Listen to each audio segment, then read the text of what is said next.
And we are back. So hello, everyone, and welcome to this week's episode of Event Insights.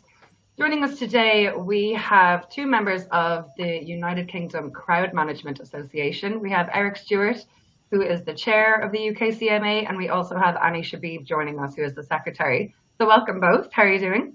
Thank you very much. I think we're good. We also have our very own Mark Breen back with us again, who's going to lead the conversation. And today we're going to be talking about who actually needs a crowd safety manager and just kind of discussing a few things around that. A little bit of housekeeping before I hand it over to our three people here. I've had a couple of questions this morning from people saying they might have to jump off after a couple of minutes here and there. This session will be recorded, so if you do have to leave a couple of minutes early, the recording will be available on Friday. I'll be sending it out to you by email, and then it's always available on the Safe Events YouTube page afterwards. So without further ado, Mark, I suppose I'll hand it over to yourself first. Thanks, Chrissy. Sorry, you can all see me looking to, it's my right, it could be your left, but I do this. I think Eric is similar when we're on things like this. I'm spotting where everyone is from in the chat, and we were just talking about Canada before we all joined you in the room, and lots of people from Canada. There's our friend Tim Roberts. Hey, Tim. Look, I'll echo Chrissy's thanks for Eric and Annie kind of volunteering and being, looking to join us in the Event Insights and give this kind of hour of their time to talk about this stuff. I think we can all acknowledge, we could all probably, looking at the people in the room so far at least, we could spend a lot longer than an hour talking about this stuff. We've had contact from people who've known this was coming up and, can you talk about this? Can you talk about that? So we have a few questions. We have a few topics that we're going to use to guide ourselves through the conversation. Any of you who know me or know how we do these webinars, we will run with what you guys are getting value out of. So if we go off on a tangent because one of you asks a question and everyone chimes in, and it's key, and that's where you're getting benefit, we can do that for sure. Genuinely, this topic, a lot of us talk too much about and could talk forever about. So we acknowledge that. We know we won't cover absolutely everything today, but who knows, and I haven't said this to our two guests, but it might be that we have to come back in a few months and do another one to cover the things we didn't cover. So please use the Q&A. Feel free to try and get your oar in here, and we will cover it if we can. I think Eric's had some technical difficulties by the look of it, but I'm sure he'll be back.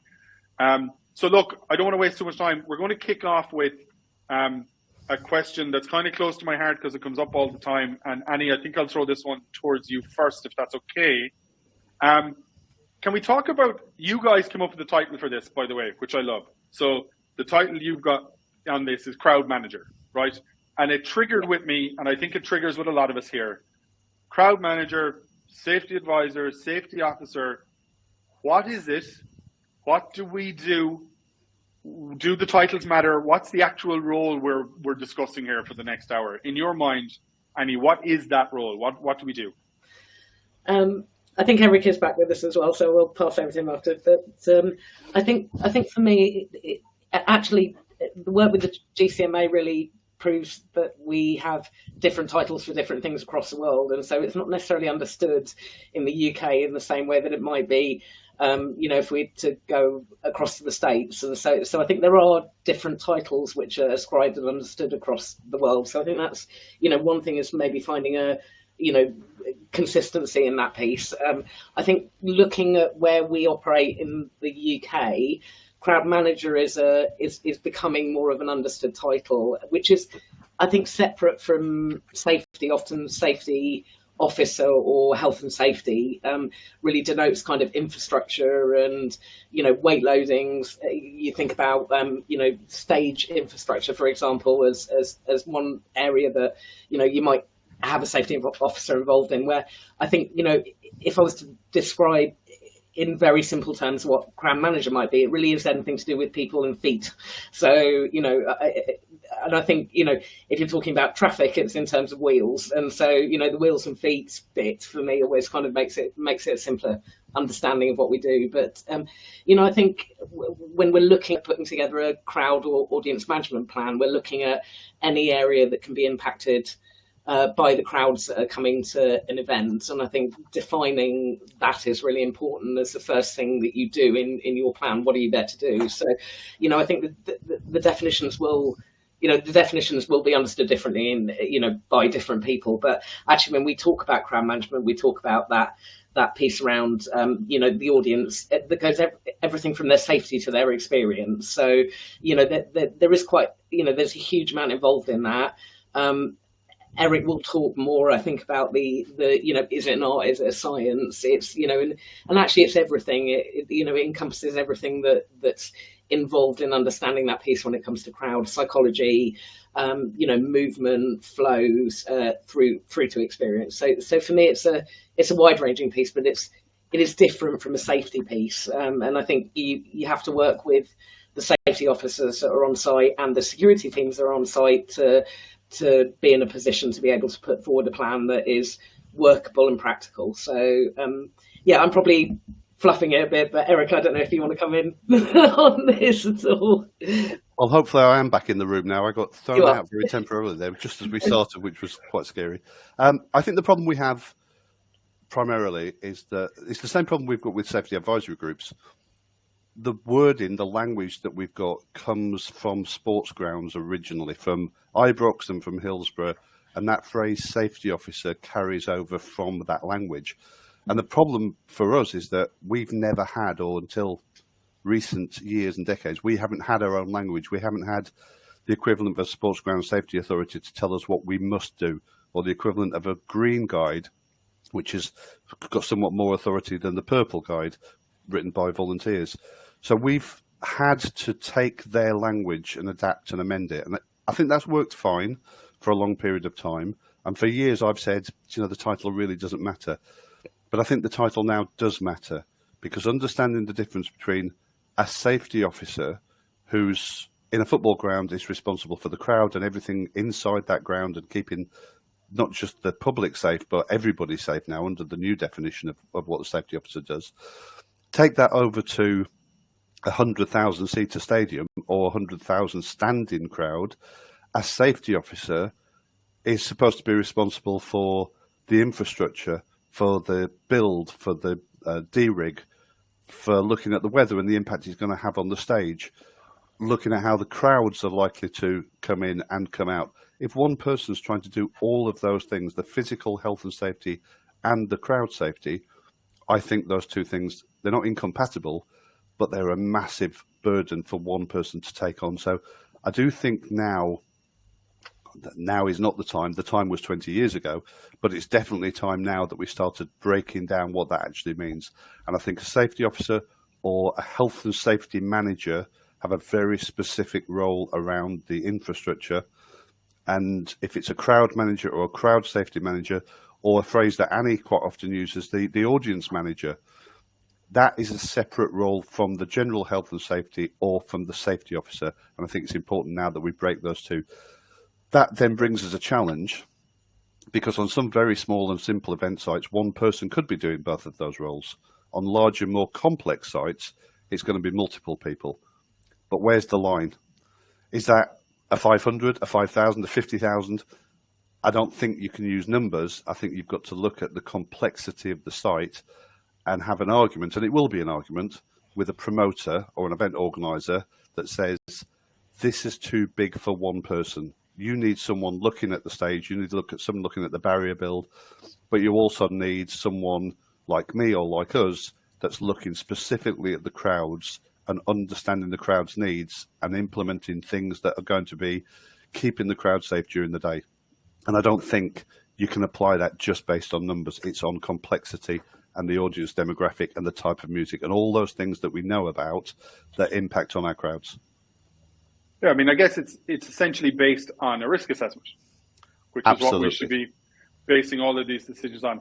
I'm actually glad we started there, because I'm not going to lie, even in my own mind, I use some of those phrases slightly interchangeably. And knowing that our friend Tim Roberts is in the room from the Event Safety Shop, he and I run businesses where often on the one show, we will actually be taking care of both of the functions you've described. There will be separate teams. We may have the same people who can legitimately on a given day be either role, like you said, Eric, but they're always separate teams. They are separate skill sets. They are separate training, all of that. And I'm conscious sometimes that, like, not every safety company does both sides of that. There will be crowd safety companies who do none of that occupational safety side you described. And I often fall into that trap of, you know, well, we do both, but not everyone does both, and not everyone sees both the way we do. We've had it on international shows where the title really does matter, because when we've got big security teams and everything as well, anything with the word crowd in it confuses some of our other partners, and they think it's a security function. So for instance, on some shows we have patron safety advisors, which we used to call internally crowd safety advisors. But when you're splitting functions across security, patron safety, who are looking very specifically at flow and dynamics and stuff like that, and then you've got the traditional health and safety, I think it does need to be understood more broadly that these are separate things, and safety isn't safety and crowd isn't crowd, and that there's more to it. I think Annie led us to something that I'm not sure she realizes she led us to, but I'm going to jump to now. And it's something, there are a couple of words that I use together a lot that I am guilty of using a lot. And it's that art and science thing. I think there's a lot to be said for there being courses at master's level, at various levels these days that we never had before, around crowds, around crowd dynamics, about risk and all of that. I've done a lot of them. We teach some courses on this stuff, as Eric does as well. I still maintain always, there's only so much science involved in this stuff. There's an art to it, and I do believe it's an art. It's a skill set that not everyone has. It can be innate to some people. I know people who've never studied any of these courses, and I trust their eyes implicitly on a crowd, and I dare say lots of us know those people. Where do you fall on that whole thing of how much of this can be mathematics, how much of it can be science, versus how much is the human element and is what I call those eyes that we trust on the ground? I know not everyone agrees with me, so I want to put that out there and see what people think. Eric, do you want to go with that one? I was going to say, do you want me to go first, or do you want Annie? Okay. Please do. Yes, I think there's a very good reason. I didn't understand it at first, but when I signed up for the Bucks University course, the BNU course, it was a BA, not a BSc. You know, the foundation degree was an art, and the BA was an arts degree as well. And I didn't quite understand that, because I walked into that having come off the back of a couple of excellent courses with Keith Still that was all about crowd dynamics, and it was about maths and physics and flow rates and densities and the impact on crowds if you put too many people in a space. And that's what I thought I was going into. And actually it was, I don't know if he's on the call, apologies if he is, but it was John Drury's input towards the end of the second year of that course that suddenly opened my eyes to the art forms that are necessary.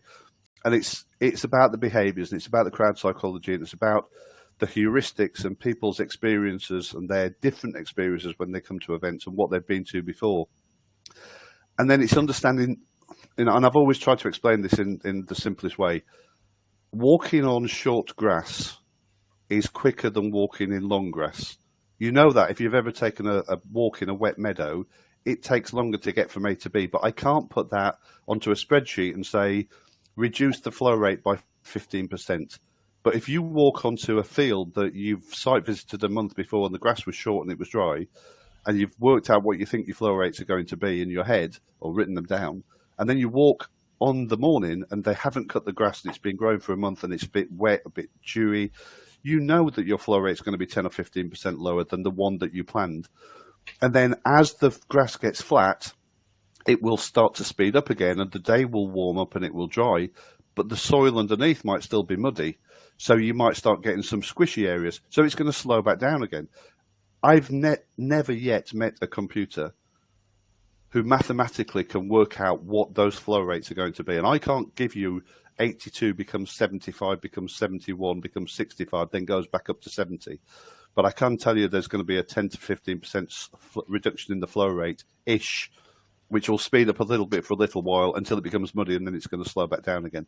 And that's where I think the human element, the art, our bits of brain and understanding what we would do in certain circumstances, what our families would do in certain circumstances, and then applying that to the crowd that we know are coming and the type of people that are likely to be coming for that particular show, and thinking, what will they do if this happens? What are they likely to do?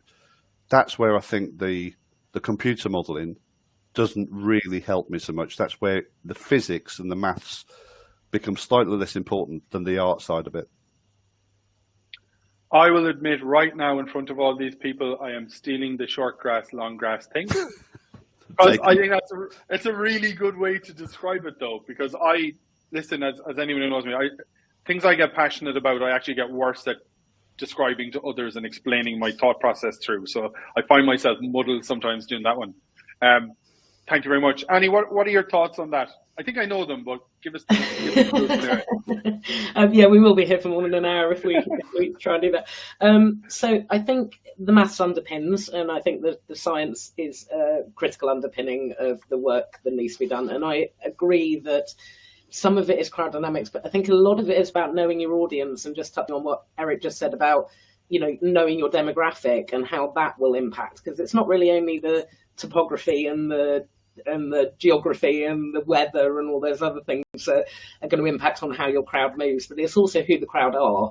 And so I think, and it's interesting when you talk about the role that kind of you and Tim do, where you have this oversight piece over sort of your safety element and your crowd management element. I think that's probably pretty critical as well, because you kind of have to know both elements of that to understand to understand your crowd. And so, for me, it's about the demographic as well as about the dynamics of the piece and how that is going to impact. So, not only take a light show that we're doing in November, the fact that it's dark and the fact that it's going to be wet and it's in the north of England and, all those things matter, but actually how the crowd moves around those different art installations is sort of more important in terms of understanding the flows and the dynamics around it. So I think it's very multi-leveled, and I think on top of that you have the kind of how is it being promoted, how is it being managed, what public information is going out. All of those things matter too to the piece. So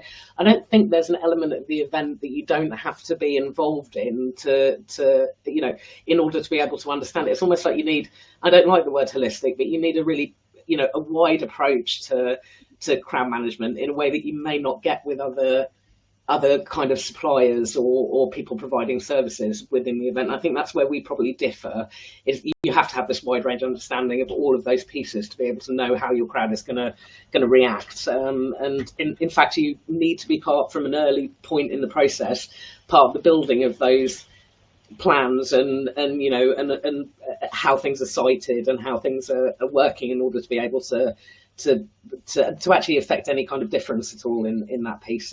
So for me, there's that early planning part, there's the understanding your crowd in that environment and how that works as well. So I think it's just very multi-leveled, and yes, maths does underpin it, but for me it's certainly not solely the piece, but it's never necessarily the most important piece in that. We run the figures, but the figures only determine a certain part of that. It underpins it, but it's not it's not the only part by a long shot. And I think until you work in that bit of the industry, then it's quite difficult to understand quite how much you need to be involved in every intricacy in order to be able to deliver a successful crowd management plan. So for me, there's many levels to it. No, I think you're right, and I think that's a nice way of thinking of it as well. Is that the mathematics, the science underpins the human side and the artistic side. There's some good comments and stuff coming in. I think Ray made a good point there in the Q&A that the titles, the roles, those responsibilities, they need to be defined and agreed in the planning stage. And I think if we're all honest, they might change show to show. Titles that a promoter wants to use or that partners want to use, we adapt. I think Ray is right. What's important is it's clear in the planning for that show or that event what the title is, what it means, what the responsibility is. Tim also makes a very good point around whether we're doing a mathematic or motivational analysis, which is, Annie, what you were kind of describing. We still use logic and insight and experience. I think a lot of the time, you've hit on it, our challenge is others understanding it and us communicating how we do it to others. I think and I use the royal we, but I know I'm bad at this at times. I sometimes think we don't do ourselves favors in how we try to communicate this value or this proposition or the work we do. I think we're seeing quite as a simple enough function at times, especially if things go well, you appear to do your job well, there's no great problem. It can seem like quite formulaic when I think we all know there's actually so much to it, and there's so much depth and breadth to it. So I think you're right. I'm going to jump forward on my notes slightly because Annie, you've led me somewhere else again that I think we'll jump to now, which was you talked about being involved early in the process, and it's something that again comes up in discussions among crowd managers and a lot of the people in the room quite regularly. And I know Eric and I and many others talk about the design phase of an event, which would be very early on in the process and a lot earlier perhaps than some of us would be used to being brought in. So I'm interested in your thoughts around how early crowd managers, crowd safety people should be involved in the process. Do we have a part to play at the design stage, whether that's the site design, whether it's just design of how a show will run? What are your thoughts there? Annie, do you want to come back in on that one? Yeah, I mean, I think ideally you're working with clients that are bringing you in at conception, to talk to you about the initial ideas that they have before they start launching anything and before they start talking to agencies and before they start putting anything out publicly. That's the most comfortable place always for me to be. And we find that so I think, it's a commercial question as well, because at the end of the day, we're normally brought in when we're brought in. I think when you work with clients for a long time, those are the clients that will bring you in at conception, and that doesn't mean you can't take short notice work. It's just you're often undoing things that other people have done and spotting errors where actually if you're involved in that planning process you can sort of head quite a lot of that off. So I think ideally for me we're always brought in at the beginning, before the sort of thing goes live, but it's not always the case, Mark, and I think we all have to work with the parameters that we're given, and I think there is a point at which actually we can't do this job because it's a week before and you're bringing us in to try and deal with something that that actually is not fixable. So you have to know when to say no as well within that process, I think, but again, there's a really differing understanding between different clients about how they understand the role, what they want from you, and to an extent you have to work with those clients' requests. So there is always that sort of aspect to how you deliver what you're trying to achieve. So yeah, for me it's about just being realistic about what you can achieve if you come in late into the process. And we're always in a much more comfortable place if we're brought in early, bottom line. That's a really good point. I'm just thinking, I'm reminded of a freelancer we work with quite regularly who says something along the lines of, I think he might be here, but says something along the lines of, that's not a today problem, that's a 6 months ago problem. I can't help you with that. Yeah. And that's essentially it. And Eric, just before we all joined the main room here, you and I were having a discussion where this exact thing came up around, getting involved late, the challenges that come with it, both resource-wise, practically what you can do, what it'll cost to fix things that have been decided in your absence. So do you have the secret to how we ensure we get involved early enough to be of use fully and to give the promoters or the clients the full benefit rather than being brought in too late in our mind?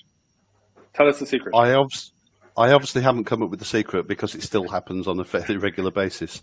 And for all of us, the defensibility questions being raised by Tim in the chat, would you be able to justify being called on a Wednesday to go and fix on a Saturday a problem that was a 6 month ago problem? Is your justification, well, if I don't do it, I know someone down the street will do it for 200 quid. And that will be even more dangerous, so I'm going to try and help protect the crowd? Or is your justification that you're the one that's going to do it for 300 quid rather than the 5 or 6 or 7 or £1,000? That defensibility is the starting point, but that's also the argument that I will use with a client. They've got to be in a defensible position as well. And if they're calling someone like us in with 3 or 4 days to go, what on earth have they been doing for the last 6 months? My first question always on a short notice call is, because they normally say someone's let us down. okay, who's let you down? Is that someone I know who has broken a leg or has got childcare issues or been hospitalised? Because if it is, and it's someone that I've worked with previously, I can probably ring them and say, your crowd management plan, was it up to speed? Was there an issue with the show? Was there an issue with the promoter? I might be able to take it off you even with 3 or 4 days notice if it's a good person that I've worked with and understand their thinking process. I don't like doing it, but that's better than a situation where you suddenly find that they never had a crowd manager in place or crowd safety person, and at the last minute, the SAG or the police or the council have said, oh, we still haven't got the name of your crowd manager. And on Wednesday, they decide to pick up the phone and start ringing people using the excuse that someone's let them down when they never actually had anybody in the first place. And that happens, I'm afraid. For me, it's using that and the argument of how are you going to defend yourself in court if this goes wrong? If you bring me in at the beginning, it will ultimately be cheaper. Retrofitting is always more expensive because if I come in with a week, 2 weeks, 4 weeks to go and see what you're planning to build and everything's been ordered and it doesn't work, I'm going to write down what you need to do to change it. If you don't change it, that's the noose that's going to hang you if it all goes wrong. I mean, I always use the story. There's a local garden centre near me where, and I won't go into too much detail, but in the gentlemen's facilities, there is a trough. And the trough is screwed to the wall. But if you look very closely, just above the trough, there are 4 small taps, which are clearly used to rinse things away. Above this, subsequently, they've retrofitted a sign that says, roses are red, records are vinyl. This is a sink, not a urinal.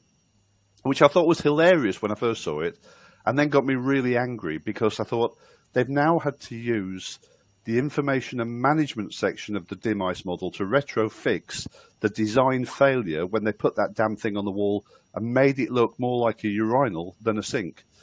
And it was funny for about the first 30 seconds, and then because of what we do, I sat down having my lunch, having washed my hands in the sink, and sat there for 30 seconds and started thinking, that's stupid. They've actually had to put a sign up to tell people what to do in that thing. And that's the point, I guess. If you don't get the design right, you're always working your nuts off to try to fix everything afterwards. If you got the design right in the first place, the rest of it comes so much more easily. It's like taking somebody who's been partly badly trained as a driver and then trying to fix all their faults, rather than getting someone who's never sat behind the wheel of a car before and being given the opportunity to teach them from scratch. If you get in at that early phase, that design phase, it just makes life so much easier and cheaper. And that's the point. It's cheaper if they bring you in at a fairly early stage. Yeah, no, that is a really good point. And a lot of people are kind of saying similar. I love that story. I really do. I have that one as well. I'll send you a picture of the sign. I must get the recording of this and keep it. I'll be living on our own YouTube channel. I'm not going to veer into it, but I do kind of want to note it because I think it's notable and it's key, and I think it could inform a whole other conversation. You talked about if you knew the person that might have let the event down or whatever, and if you knew their work, and I think that's a really pragmatic approach to a thing that could sound like we have some, you, me, other people would have a hard and fast rule of, no, you didn't bring me in early enough.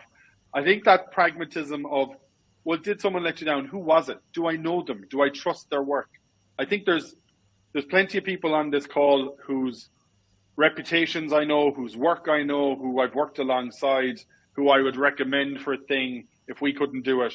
Or exactly like you describe, if they had to cry off something for some reason, the fact that they were the ones crying off would give me, at the minimum, the prompt to pick up a phone and check in. There could be a really good reason they're crying off, and hopefully they tell me, but it could genuinely be something legitimate, and that they did the work to then could be enough, as you said, to step in at later notice than you'd like by design.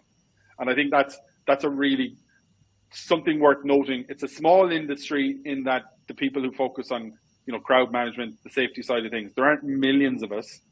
And I think those of us who are aware of one another's work, I think a lot of us would think similarly. And I think it's an interesting point.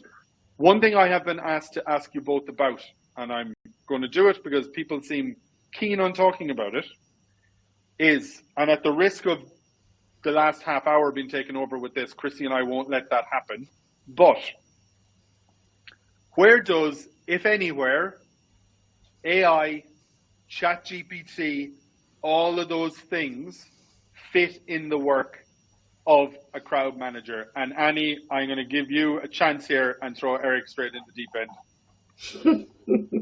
So you're going to pick the dinosaur first to respond to that question? You said that now, not me. Yeah, true. It worries me. The AI worries me, generally speaking. And I don't know if people saw the horrible story that came out of a Spanish town last week where AI has been used to capture pictures of girls in a school and then being used to make films by the boys in that school. And those images are going to be around for the rest of their lives. That side of AI, I think, is incredibly dangerous. But I've also had a son-in-law who sent me a crowd management plan, having never worked in the events industry, never worked in events at all. He's been around it with us through Emma, my daughter, and me. But he sent me a pretty good crowd management plan about 3 weeks ago, based on him speaking into a speaker for around about 45 to 50 seconds and said, write me a crowd management plan. The venue is, the date is, these are the people that come in and these are the artists. And you start reading it, and the first 15, 18 pages are really impressive. And then you start to pick apart where the flaws are. And if you start picking out common phrases that are coming out, and you can put them back into Google and search, and you'll find they're common phrases that come up in CMPs that have been published by local authorities under Freedom of Information Act requests. And suddenly it all starts to fall apart. And my question there is, who is the responsible person? Who is the crowd manager that's going to stand in the dock and defend themselves and their client to say that a proper assessment was undertaken? I'm sure there is a place for AI in times to come, but the way it's being used at the moment, I've already had two crowd management plans and one event safety management plan sent to me by local authorities for comment, which they've subsequently told me, unfortunately I recognised all three eventually, subsequently told me were admittedly written by AI and had been submitted as crowd management plans by a promoter because he was running short of time. And that aspect of it really worries me. Now, see, dinosaur or not, you clearly have an opinion on it. And I think everyone does, just looking at the chat and some messages I've seen come up on my phone. People definitely have opinions around this. Annie, do you want to come in? I think Tim's made a good point again in the chat that's worth raising. But what are your thoughts as not quite the dinosaur that Eric claims he is? I wouldn't. When it comes to AI, I might not be far off. So I'm still a little bit aghast about the mix-up between the urinals and the sinks and then going to eat lunch, Eric. So I think I'm still... I was washing my hands. Okay. We believe you. We believe you. I don't believe that AI could write audience management or crowd management plan in the same way that I do. I know that there are a number of skills that I have that AI is missing and will continue to miss for a really, really long time. So I think we have to say that the technology is with us and we've got to embrace the fact that technology isn't going away. So I think the fact, dismissing it is not an option. And I think being aware that some people may try to write their plans using it, I think it can be really helpful for wording, but it needs a human input. So for example, if you are stuck on you're stuck on some wording where actually you might find that ChatGPT and AI actually has something to offer you for that. So I think, it does have its spaces and it does have its place, and we have to accept it's here and it's here to stay. But I think we are very early in the process of AI in terms of what it's going to be able to do and what it will be able to achieve. So I think we're a long way off from where it's going to end up. This is infant stages. I wouldn't trust it to write a crowd management plan in a million years, and I wouldn't trust it to be able to take the learning and experience that I've had over the last 20 years and just know that information just by searching the web for similar things. And I think, you can still tell when something's written, by AI, and it is a million miles from a professional crowd management plan, no question about it. And so, no, I wouldn't trust it as far as I could throw it for producing the content, but I think it does have a place when it comes to being able to support with wording, and particularly, there are people who it will support more. So if, for example, you're dyslexic, it's a great way to be able to support, planning, and to be able to use the written word in a more efficient way, or whatever it is. So I think, it does have its place. We shouldn't dismiss it. We should be embracing it because it's here to stay. But at the same time, I think I'm fairly skeptical of it, and certainly skeptical in terms of whether it could do or will ever be able to do a crowd management plan in the same way that I can. So I don't think my job's redundant just yet in terms of that.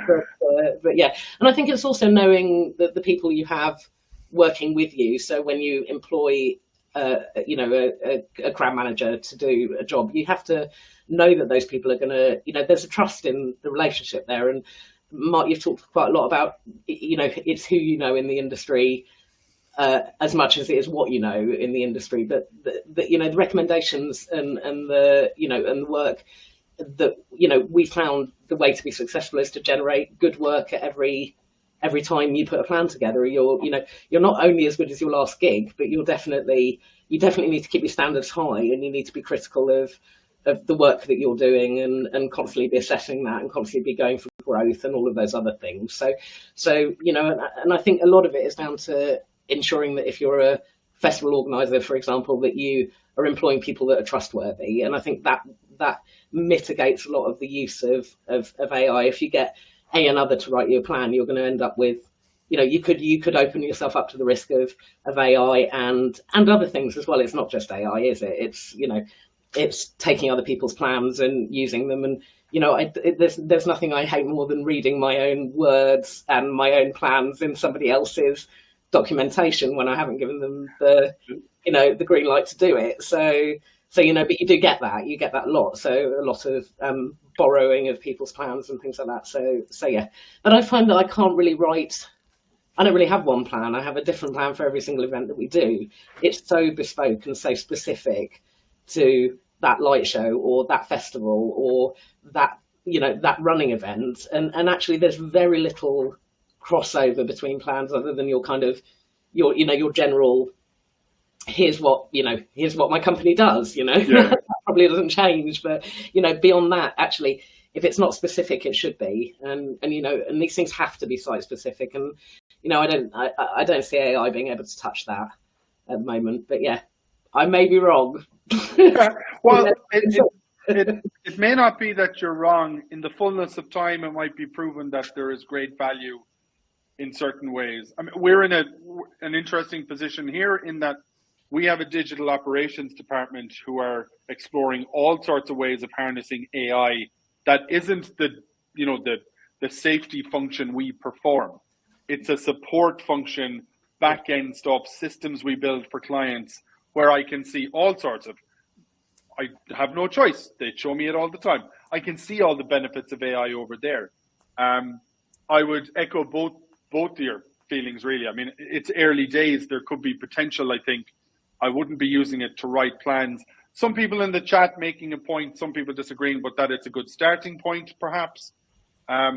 Tim, as usual, put it quite succinctly, if I can just steal it from him. He said, we shouldn't touch it yet. It will become another tool.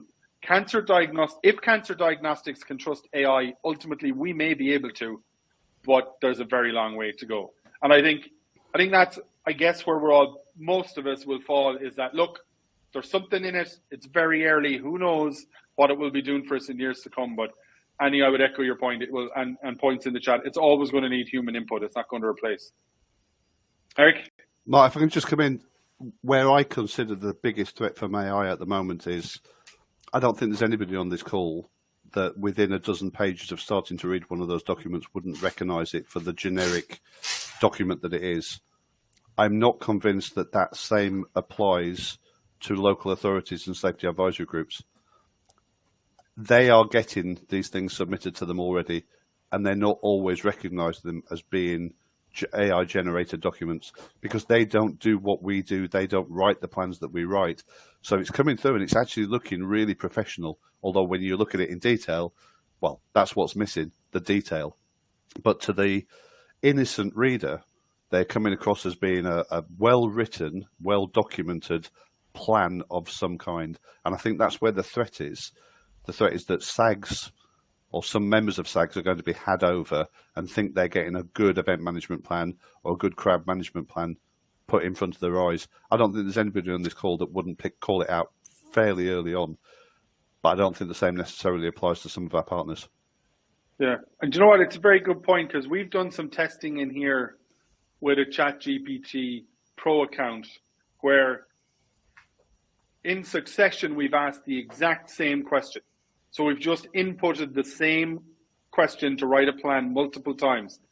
And the interesting thing to me, this for people who understand this stuff more than me, that probably makes perfect sense.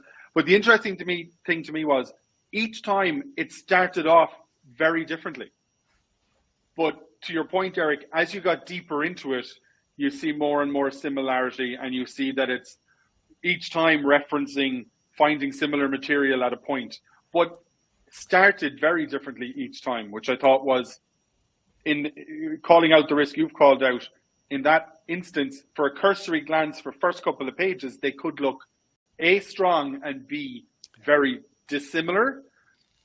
The deeper you go with the knowledge some of us would have, as you say, you will spot it. But I think you're right, it's that there's a threat there. And let's be honest, there's people pitching for work at different ends of the industry, different levels of experience. There will be people who probably mean well and will try to harness ChatGPT and similar to help them to make their things look stronger.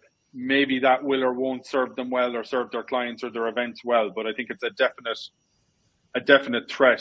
I genuinely think we could talk about that one forever, so I'm conscious that we don't, but I was keen to see where Dinosaur 1 and less of a dinosaur we're thinking on it. The word responsibility has come up a few times, and again, it was something a couple of people asked us to broach, which is, as a crowd manager, and this could be a Zone X conversation, it could be a broader conversation, because Zone X was mentioned in emails people sent me a couple of times, but as a crowd manager, where does our responsibility start and finish? Or is that even a fair question? And I acknowledge it mightn't be, but people have asked me to ask it for them. Annie, is that a fair question? Is there an answer to that that's useful to people? Well, I think it's a fair question. Is you know, and the answer is the definition.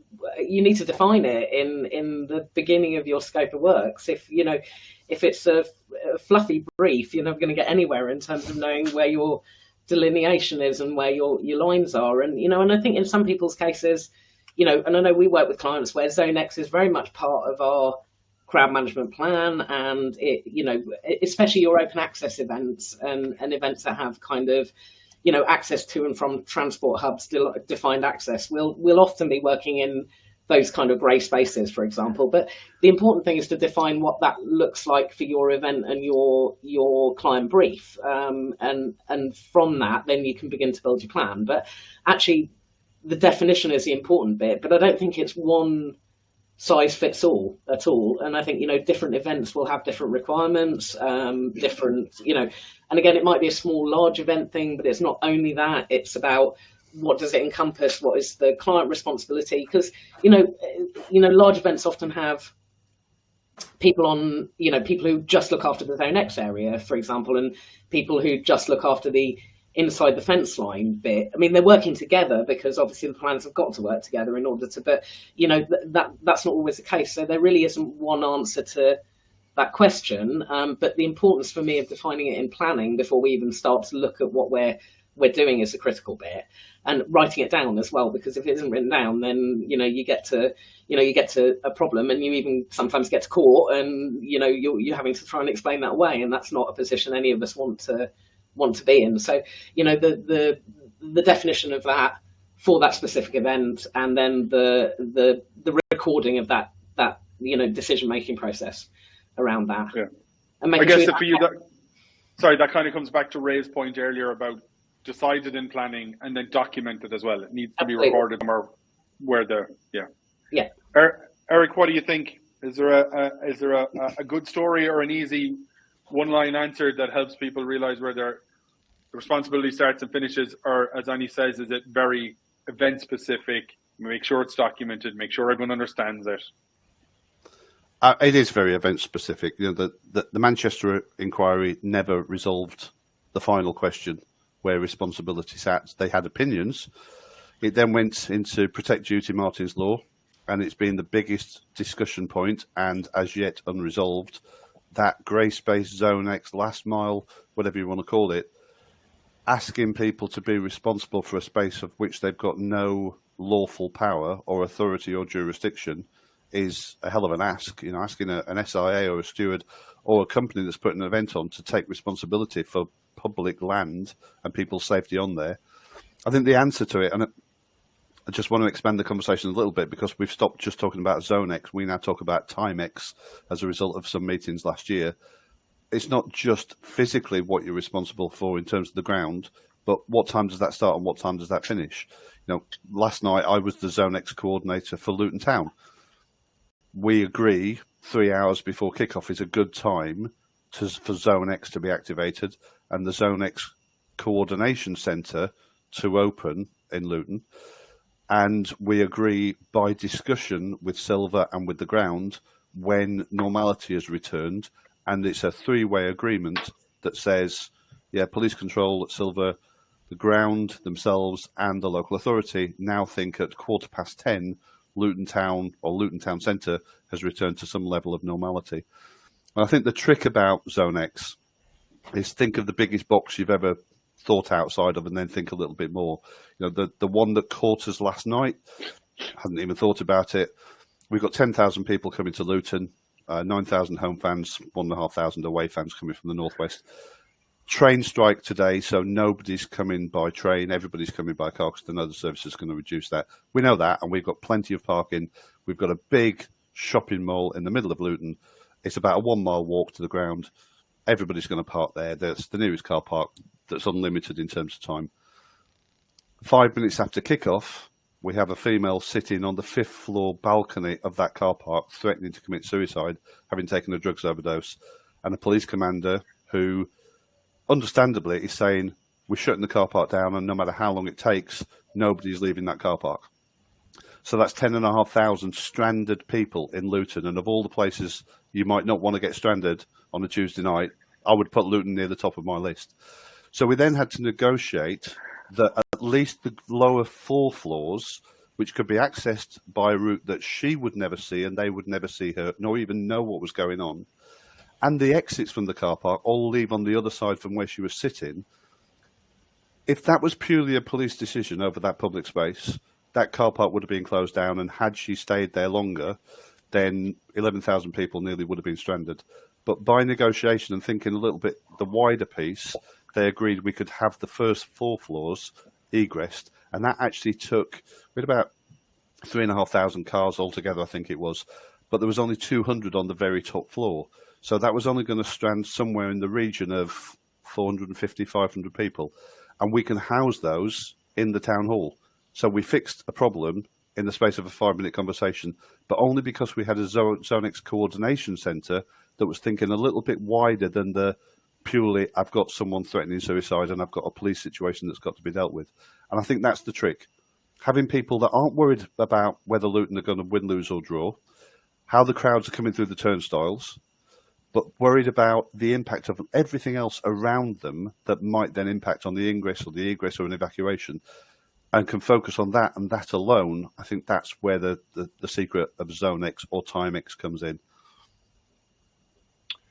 I like that again, that Time X thing. I think some of us probably admittedly consider that, and it's in discussion. But I mean, it's a nice way of thinking of it, especially with the Zone X concept being so ubiquitous now. I think mapping that Time X against it is really good. That to me, that situation you described last night harks back to something I guess a lot of us say regularly enough too, which is your risk assessment's never going to consider everything, and you need to have frameworks probably that we operate within, as opposed to a plan or a contingency for every single potential thing, because you'll never think of all the potential things, but you will benefit from a structure, a framework, resources. When the weird thing happens, but you have some things ready that can be adapted. Or, as you say, often it's just about the right people in the right room or the right people on the right call, able to make key decisions. Mark, that's really about communication and trust, though, isn't it? Because if you're working with people that you've got good working relationships with, that you can have those conversations easily, and I think a lot of it just comes down again to the recognition of professionals, and also the professional role that police and other agencies have to play as well, and knowing and understanding that they have their remit, but actually you all should be working together. But a lot of it does come down to do they trust you? Do you trust them? What's the communication look like? And for us, a really big part of crowd management is the building relationships with different stakeholders in what we're doing. It really just isn't about looking at crowds and determining flow rates and dynamics, and it 99% of it, in some cases, comes down to those conversations come down to trust, and it comes down to good communication. And that comes back to that point earlier, doesn't it, about when do you involve a crowd manager? Because if you're getting the call on the Wednesday afternoon, I haven't had time to build relationships with the stewarding company, I may not know the security company, never worked with them before, I'm probably not going to know the police or the local authority or anybody working in a joint control room or in an ELT. You haven't got time to build those relationships. You need to build those during the planning phase and through tabletops, etc. And that's what happened last night. Because we'd done all that work and people trusted each other, it was just one person who had focused on what he needed to focus on and hadn't thought about the wider picture. But as soon as someone said, yes, but there is another way, his response was, so tell me what it is and I'll listen. And he did, and he agreed to the other way. But you can't do that if you've been called in last minute. No, that's a really good point. And I know for us, we kind of take, Eric, you're right, the likes of tabletops, the like of pre-planning meetings, stuff like that help to cement and build those relationships. We tend to even look at that broader and earlier insofar as, stuff we might do, for the industry, running courses, content creation, any of that kind of stuff.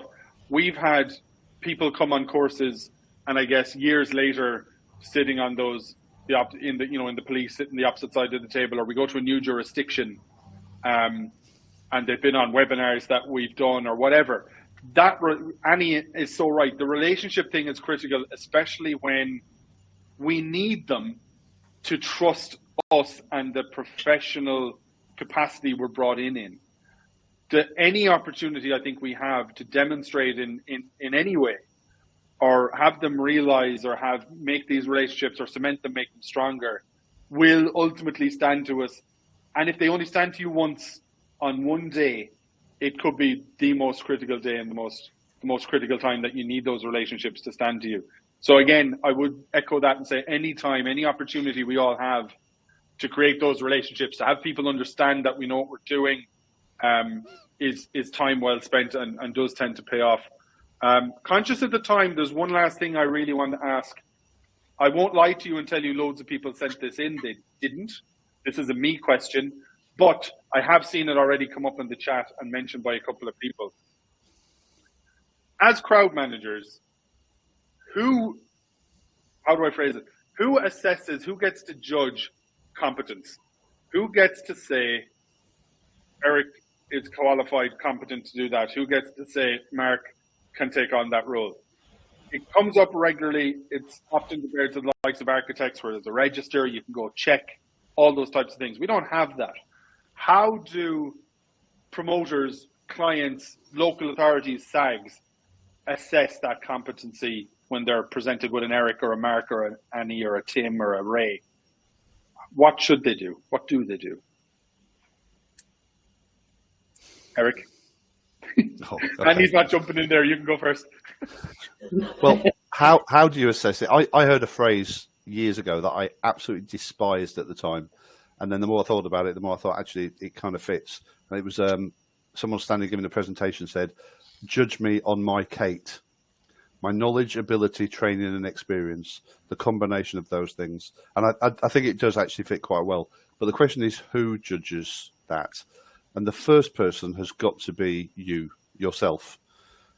people have got to be brave enough, strong enough, and willing to say, do you know that one's outside my reach? I know I want to gain experience, and I'd love to do a job like that, but that's too big for me, or too big for me alone. But we know plenty of people that simply will not make that call. They will fake it till they make it. They'll undercut other people who probably are competent and qualified to deal with it, and they will wing it and hope they get it right, and bit by bit build their experience and hope they don't kill anybody.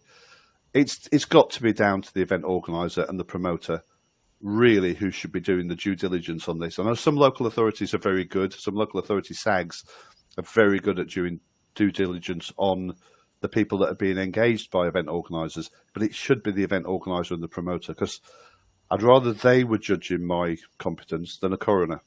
And ultimately, it's a court or a coroner that could decide whether or not you were a competent person, whether you kept your skills base up, whether you did your regular refresher training, which is something else that's sadly missing from this business. Are you going to the right conferences? Are you doing the reading? Are you keeping up with the news and the stories and how crowds are developing? I don't want a judge or a coroner to be having to make those judgments. But ultimately, that's where people will find themselves. But I'd much rather that we were brave enough to make the decisions ourselves, and then the promoter or the people that were paying us actually did some more thorough and checks and due diligence on us. Very good. Annie, thoughts? Well, I think we're in a big grey area with this, aren't we? Because there really isn't, it's like you said, there are various industries which have got a register of qualified people. We don't have that. We don't have it for crowd managers, and interestingly, we don't have it for stewards. It's actually the same principle. We have SIA licensing, but that doesn't impact on any of the other people working in crowd safety, be it stewards or be it crowd managers. So we have this massive grey space, and I think what they should do and what they do are often two different things, Mark, because I think you ask both questions, and actually those questions are often answered differently. I think it's very regional. It's very much based on recommendation.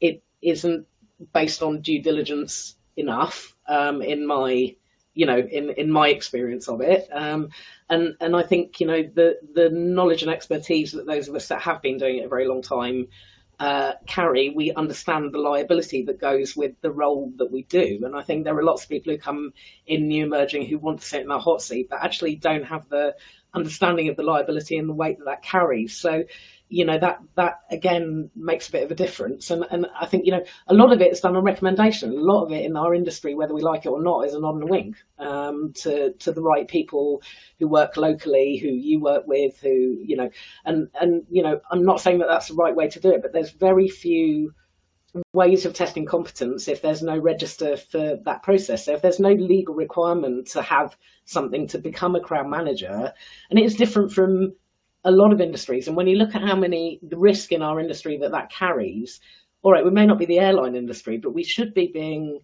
as a whole, we should as an industry be being more critical of ourselves, and others should be being more critical of us. But actually, until this becomes a government agenda and it becomes an issue because something has happened that causes a reaction to that, I mean, if we're not going to see that change. And I think we press government on it constantly at the UKCMA in terms of how are we going to recognise stewards, how are we going to recognise crowd managers? These are the questions that we ask, and the answer is it just simply isn't on the radar for legislation in the UK. And so we have that difficult grey area, and I think it often falls down to regional variations, to variations in between clients, variations between SAGs, variations between organisers, all of those other things. So I think we're in a really unenviable position at the moment.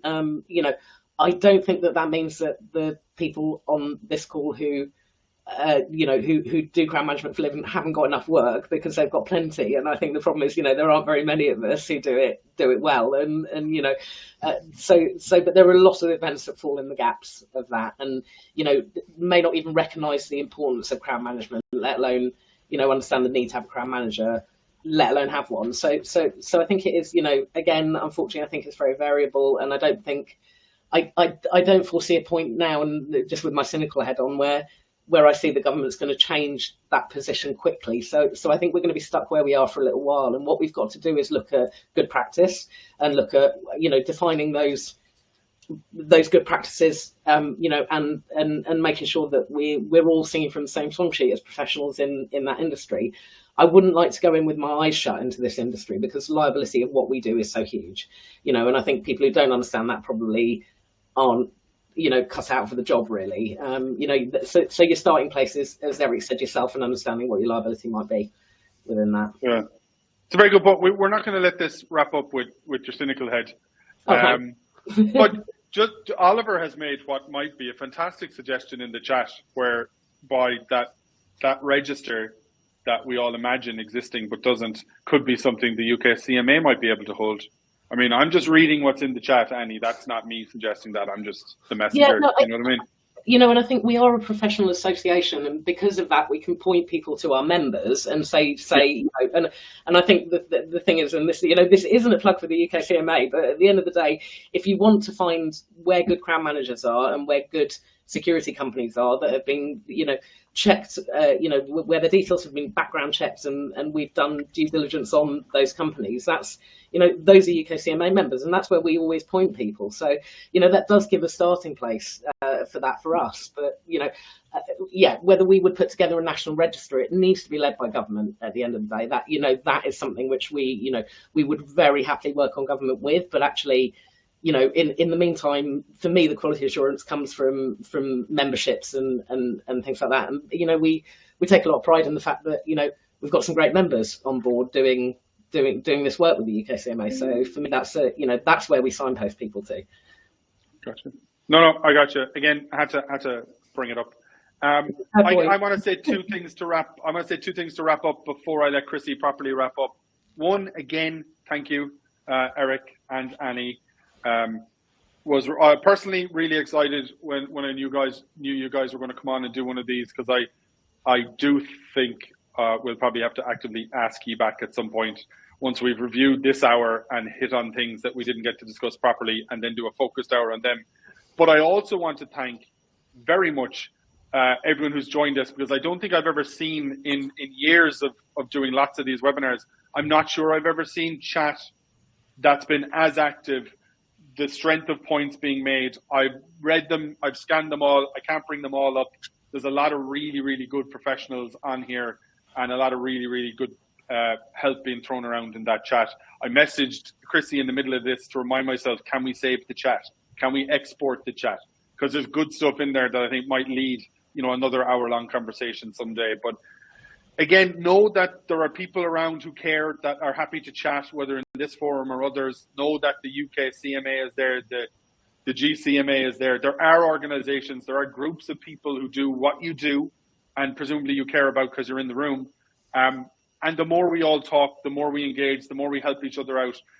In a different conversation, Eric made a point to me earlier on about people being in a room who, when bidding against each other for projects, will be absolutely cutthroat, and that's business, and they are competitors, strong competitors. But when they get put in a room to discuss their industry, their challenges and stuff, if people engage in that, great stuff can come out of it. And I think I've seen a lot of that in the chat today, and knowing a lot of the personalities in the chat doesn't surprise me, but there are always ways we can all engage more and help one another out. So that's me down off the pedestal of on the pulpit now. Thank you very much to you both. Thank you to everyone for joining us, and Chrissy will get the recording and stuff up. That will live on. I have a feeling I'll be watching this one back and pulling some bits out about whether to do 2-minute thought things or lead another discussion or something, because there's so much in here as usual. We say this all the time, don't we? Don't forget, roses are red, records are vinyl. Yeah, it's going to be one of the abiding memories, don't worry. Thanks for having us, Mark. It's been lovely. Thanks, Mark. Really appreciate it. Thank you guys for coming on. Thanks for joining us, everybody. Thanks, Lucy. Thanks a lot.